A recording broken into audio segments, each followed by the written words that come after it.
middle school experience this summer where I went with a group of middle school students to Ripley's Aquarium in Gatlinburg, and it was really, really interesting to see them learn, to see their joy in their eyes as they walked through and experienced new things.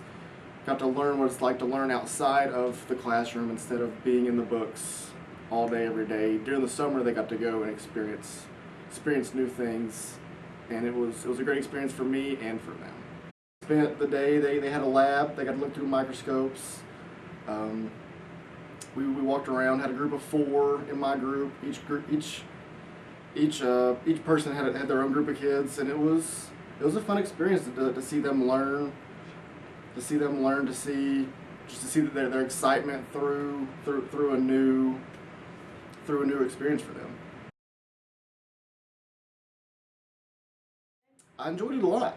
It was a little nerve-wracking having four kids that I didn't know, never met before, kind of under my supervision and making sure I kept up with them.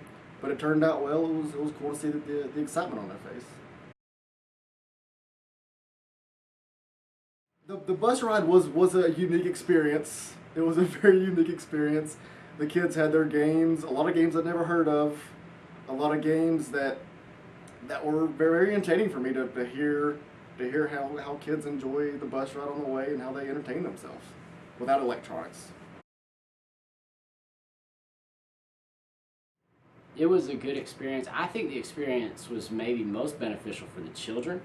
I experienced some benefit from it in just being immersed in students' culture and talking to them on the bus and listening to them, what little games they played and what songs they sang together and what just the silly things that middle school kids do and how they behave. I mean, it's just really important to be attuned to that. And anytime you get a chance to be immersed in that and just kind of, you want to be there as an authority figure and as a chaperone, but you can also be there in a little more casual manner than if you were in the classroom or something. And you can, just pick up on their culture and make relationships. And that's a skill that is impossible to learn in a classroom. Speaking like a college classroom, it's impossible to learn how do I make a relationship with a teenager. The most we had was trying to keep them together. One would want to stay at one tank while the others would want to run off and see something else. So it was trying to keep them in a group was probably the most difficult task of the trip. When they got bored with this, it was their eyes would wander, catch something else. Oh, let's go there. I really do. I think it gets them to realize that this can be fun, that learning can be a good experience instead of, okay, I got to be in a class for 8 hours a day. I can go and do this when I'm not in class and still learn and provide interest.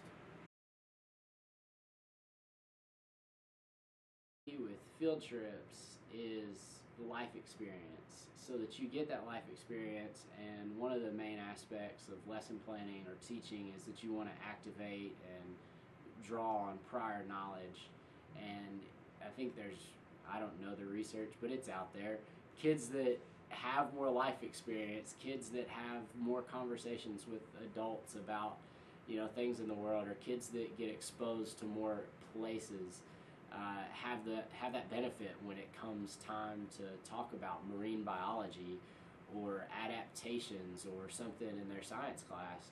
They say, "Oh, I remember going here and I remember seeing that fish that was that crazy color, so that it blended in with the coral." And they can connect that life experience to that concept in the science classroom. So I think that's where the main benefit comes in.